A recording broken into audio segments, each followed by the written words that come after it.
जय श्री राम। हर हर महादेव। ओम नमो भगवते वासुदेवाय। ओम नमो नारायणाय।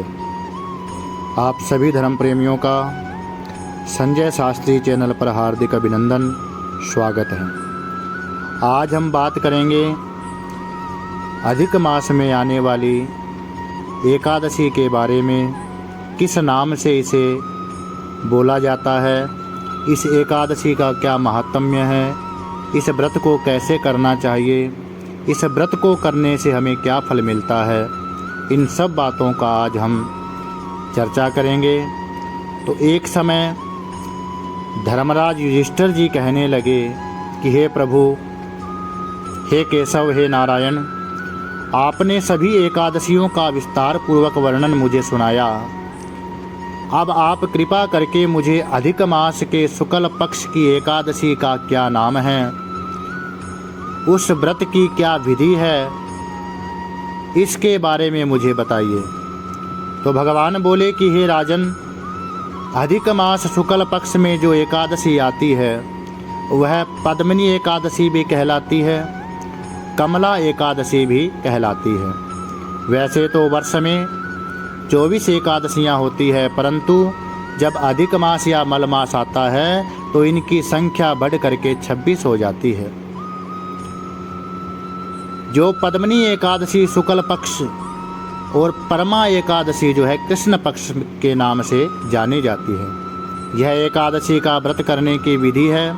दशमी के दिन ही से ही इस व्रत को प्रारंभ कर देना चाहिए। दशमी के दिन एक समय भोजन करना चाहिए, नमक नहीं खाना चाहिए, भूमि पर शयन करना चाहिए, ब्रह्मचर्य का पालन करना चाहिए।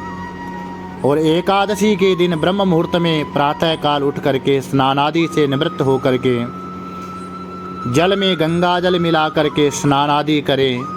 इस दिन 12 कुल्ले करने चाहिए।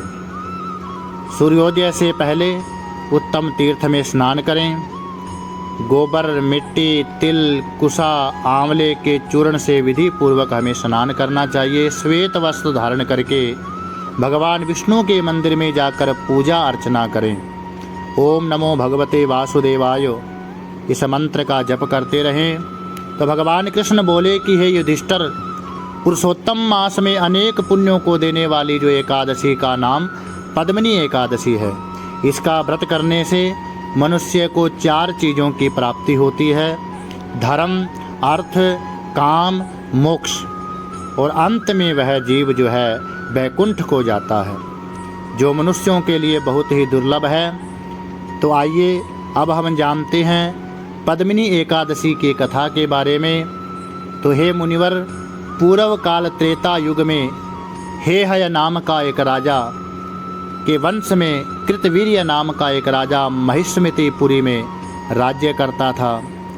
उस राजा की 1000 परम प्रिय स्त्रियां थीं, परंतु उनमें से किसी के भी पुत्र नहीं था जो कि उनके राज्य भार को संभाल सके। देवता, पितृ, सिद्ध तथा अनेक चिकित्सकों आदि से राजा ने पुत्र प्राप्ति के लिए अनेक उपाय किए, परंतु वह असफल रहे। उनके कोई भी पुत्र नहीं हुआ। तब राजा ने तपस्या करने का निश्चय किया। महाराज के साथ उनकी परम प्रिय रानी जो इक्ष्वाकु वंश में उत्पन्न हुई राजा हरिश्चंद्र की पद्मिनी नाम वाली कन्या थी, और राजा के साथ वन में जाने को तैयार हो गई। और दोनों अपने मंत्री को राज्यभार संभाल करके राजसी वेशभूषा को त्याग करके गंधमादन पर्वत पर तपस्या करने के लिए चले गए। राजा ने उस पर्वत पर 10,000 वर्ष तक तपस्या की, परंतु फिर भी पुत्र की प्राप्ति नहीं हुई।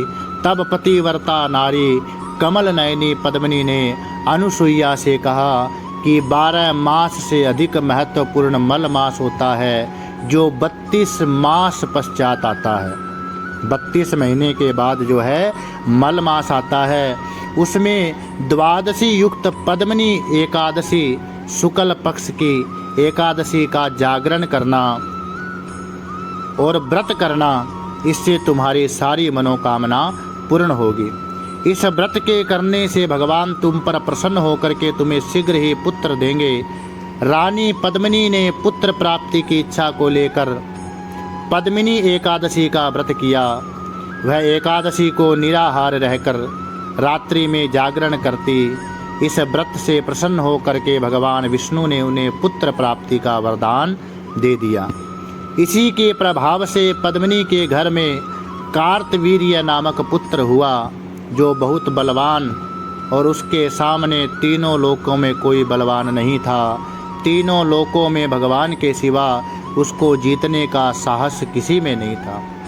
सो हे नारद, जिन मनुष्यों ने मलमास शुक्ल पक्ष की एकादशी का व्रत किया है, जो संपूर्ण इस कथा को पढ़ता है, सुनता है, वह भी यश का भागी होकर के विष्णु लोक को प्राप्त होता है।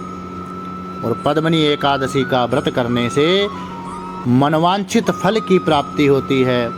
इस दिन भगवान विष्णु का पूजन करें, लड्डू गोपाल का पूजन करें, ठाकुर जी को पंचामृत आदि से स्नान करा करके माखन मिश्री का भोग लगाएं। सायंकाल में तुलसी वृक्ष के नीचे दीपक लगाएं, तुलसी जी की पूजा करें, तुलसी जी को प्रणाम करें। इस विधि से यह पद्मिनी एकादशी का व्रत जो करता है, भगवान विष्णु उस पर प्रसन्न होकर के उसे धर्म, अर्थ, काम, मोक्ष चारों पदार्थ प्रदान करते हैं। यह थी पद्मिनी एकादशी व्रत की विधि और कथा के बारे में मैंने आपको बताया। वीडियो कैसी लगी कमेंट करके अवश्य बताएं। चैनल को लाइक करें, सब्सक्राइब करें, शेयर करें। हर हर महादेव। ओम नमो भगवते वासुदेवाय।